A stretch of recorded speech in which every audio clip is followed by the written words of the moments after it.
This is the Bizgnus podcast, one-on-one conversations with experts in business and personal development.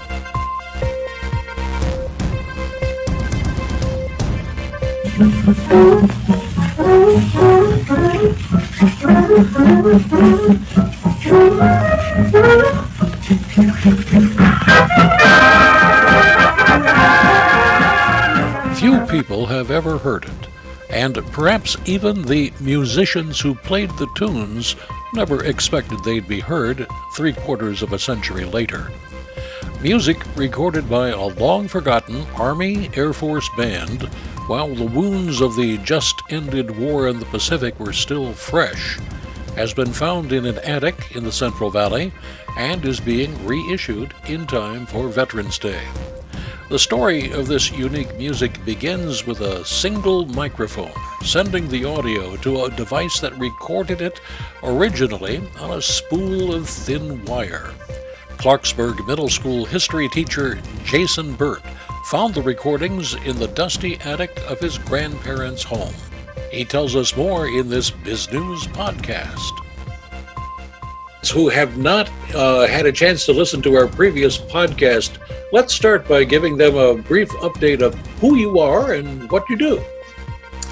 My name is Jason Burt. I'm a middle school history teacher and a historian, and I'm working right now on a World War II project. We spoke earlier in the year when I was just starting out, and it involves a rare recording from the Pacific made by some military bandsmen, and we turned that into an album that we're going to sell and promote and hopefully get some attention for these veterans and celebrate World War II veterans and raise some money for some wonderful veteran charities.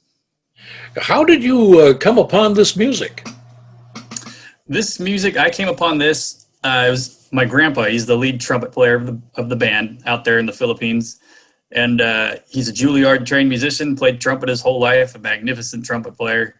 And they recorded themselves out in the Pacific, and my grandpa just wanted something to remember his buddies by, so he asked his CO if he could bring these recordings home, and the CO obliged, and he's kind of treasured these and kept them safe for 75 years. So when you ran across this, where did you find this?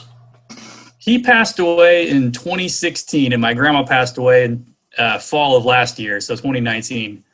And we were kind of clearing out their houses as people tend to do when that happens. And I came across them in his attic. So this is like one of those amazing finds you see on the Antiques Roadshow. Absolutely. And it's, with the records, when something's 75 years old and on a vinyl record, you wonder if they work. And I played them a little, like maybe a couple months afterwards just to see if they worked. And sure enough, they did. Well, can you even find a record player these days? It's not easy. I think most people buy those new ones to kind of look like they have an old antique in the house. And that's kind of what I did. I have a friend that I teach with that lives a couple blocks over, and he had one of those because he's kind of a record junkie. And I borrowed his record player and put it on, and sure enough, it worked. So these were what, 78s as they used to be called? So they just 78s. zipped around rapidly revolving. Yes, absolutely. They originally recorded on wire out there in the Pacific, and then my grandpa had them put on the 78s when he got home at the local radio station in Salt Lake City. So wire recording, boy, I haven't heard about that in I can't tell you how long. It is quite the technology that they used to splice the wire together by tying little knots in it, as I understand it.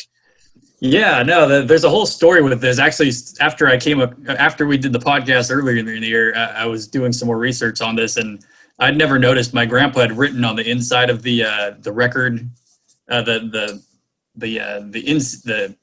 thing he kept the records in. You flip it open, and it's got the notes and everything, and he had handwritten on there exactly how it was made. And they had such limited equipment. There was a microphone attached to a pole, and it was only meant for the singer. And the wire actually ran all the way over to an adjacent tent. So the wire recording wasn't even in the same tent as them. It's amazing what they produced with the limited equipment that they had. That's going to be hard for kids these days to understand, since they can do all this second nature on their iPhones. Yeah.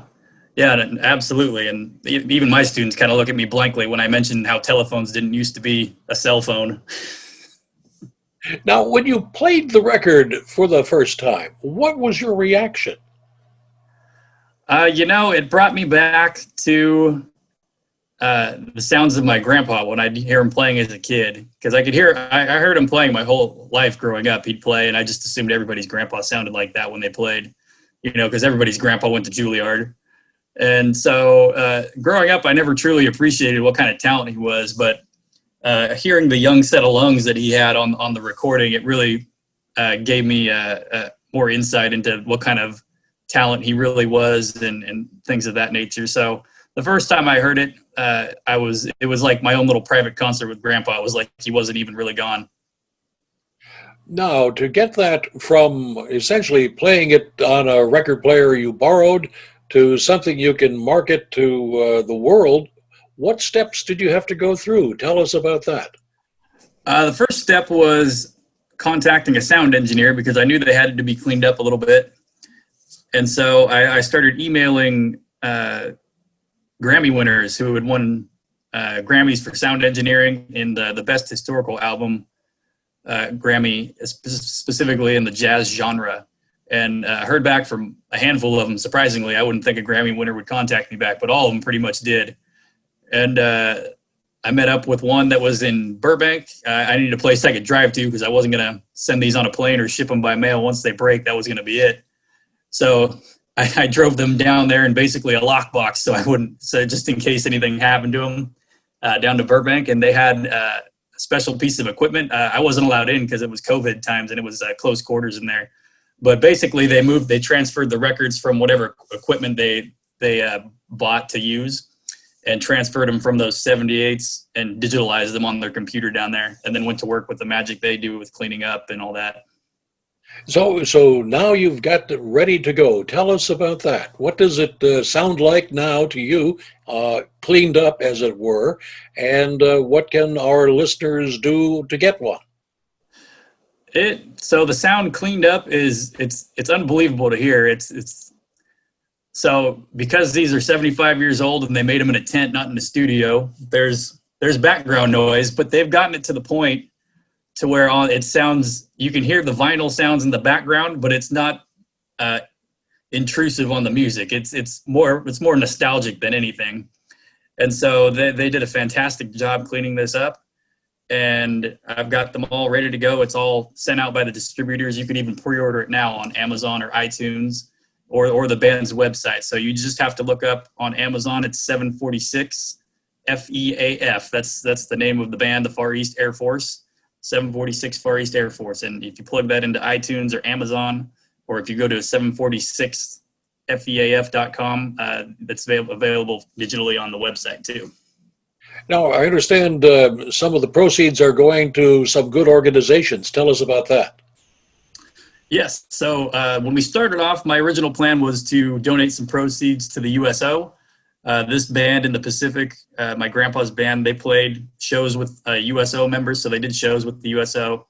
And they both shared the same goal of boosting morale overseas and making those frontline guys feel like they're a little closer to home. So it always seemed like a seamless fit to go with the USO. So a portion is going to the USO.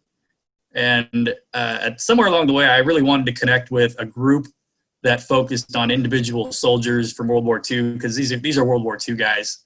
And so I did the World War II Foundation podcast with Tim Gray and decided, they do such a focus on the personal stories of the individuals that they were going to be the beneficiary of a portion of this too. So the World War II Foundation and the USO, and those are the two groups. So, yeah. And once again, where our listeners and viewers can get this on Amazon would be what again? If you go to Amazon, they make these really difficult to find. I don't know why. I guess it's because I'm not like a big name artist or anything. So you have to specifically go to Amazon Digital Music in that search. You can't search in the all on Amazon. You have to go to the digital music section of Amazon and type in 746 FEAF, and the album will come up on there. And you do the same in iTunes. You have to go to the search in iTunes and type in 746 FEAF, or you can go to the band website, 746feaf, and it's available digitally there too as well.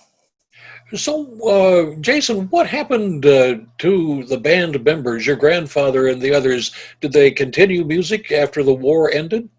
I mean, Yeah, professionally?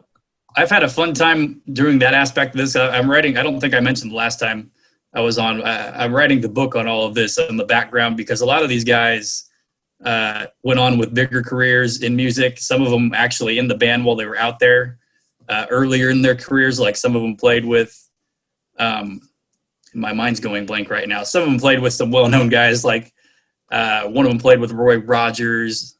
And so they played with some big name guys before. So these were really talented guys. The world just didn't know it yet. And most of them actually went on to do things in like symphony orchestras and things like that.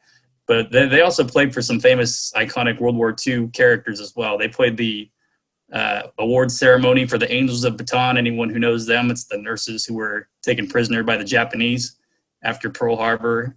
My grandpa played taps for legendary war pilot Ed Dias when he passed away in Southern California. So they came across some iconic people for a bunch of young guys who really weren't well known.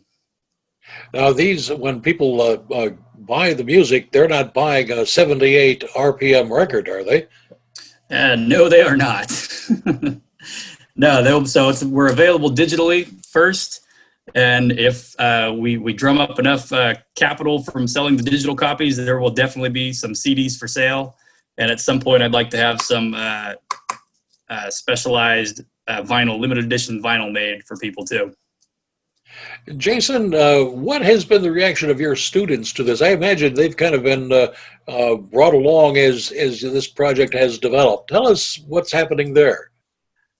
It's definitely captured their attention.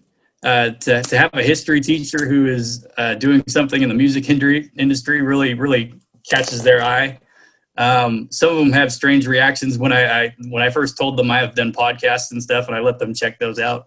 A lot of them ask if I'm famous and things like that. So it's been pretty entertaining to watch them listen to my interviews and read the articles I've written on the records and things like that. But it's definitely kept them engaged and got them more interested in history, which was one of my goals of this project too. So. And what would you like to add for our audience that we haven't had a chance to talk about this time? Just to that, this project and people should really just dig into their own family history. That was one of the other goals I wanted to do with this, is to inspire other people to, dig into your closet. If you have a World War II veteran that's still around in your life, even if they're not, go and find out what their contribution was to the war. We're losing those guys daily, and they're what they did for the world back in the 40s and even after has been amazing. So go dig in your own personal history and your family and ask what your World War II veteran did. You've been watching the Bizgnus podcast. We welcome your input. Send your email to editor@biznews.com. Thanks for watching.